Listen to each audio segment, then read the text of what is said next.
আইসো 10টা বছর আমি তো তোমার কত জায়গায় খুঁজছি শাহিন, কিন্তু পাই নাই। তুমি তোমার বেটা মাটে সবকিছু বেইসা খেলাম ছেড়ে চলে গেছি লাগেন। ওই বাড়িতে থাকলে আমি কোনোদিন তোমারে ভুলতে পারতাম না। আমার এই বাড়িটা জুড়ে শুধু তোমার স্মৃতি ছিল। আমি খাইতে গেলে তোমার কথা মনে হইতো, ঘুমাইতে গেলে তোমার কথা মনে হইতো। আমি তোমারে ভুলে যাইতে চাইছি বকুল, এই জন্য বাড়ি ঘর গ্রাম ছেড়া তোমার রেখে দূরে চলে গেছি। বকুল, এখন আমি ঢাকায় একটা ব্যবসা করি, আল্লাহর রহমতে ভালো আছি। কিন্তু তোমার এই অবস্থা কেন? তুমি কেন রাস্তায় রাস্তায় ঘুরে ভিক্ষা করতেছো? ভাব করছিলাম না আপনার শাস্তি পাইছি।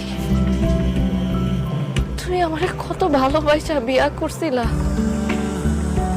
বিয়ার পরও তুমি আমার কত ভালোবাসছো।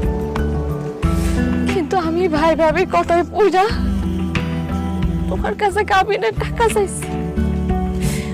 ওই টাকা আদায় করানোর লেগে আমি তোমাকে কত খারাপ ব্যবহার করছি, কষ্ট দিছি তোমারে। আরে খাপুরুষ মরে যাইছে সব খুঁজছি। আমি যে পাপ করছিলাম ওই পাপের শাস্তিও আমি পাইতাছি শাহিন। তুমি যেদিন আমারে বাড়িতে বাইর করে দিলা, ওই দিন রাস্তা দিয়ে যাওয়ার সময় কতগুলা বখাটে পোলা পাই আমার মায়েরা আমার কাছ থেকে টাকাটি লয়ে গেছিল গা। আমি যখন ভাই ভাবির কাছে গেলাম, তারা দেখলো আমার কাছে কোনো টাকা নাই। তারাও আমার মায়েরা বাড়িতে বাইরে করে দিয়েছিল।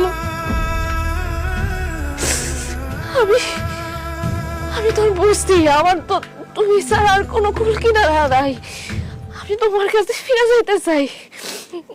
তখন আমি তোমার কাছে ফিরে গেছিলাম শাহিন, সাথে তুমি নাই।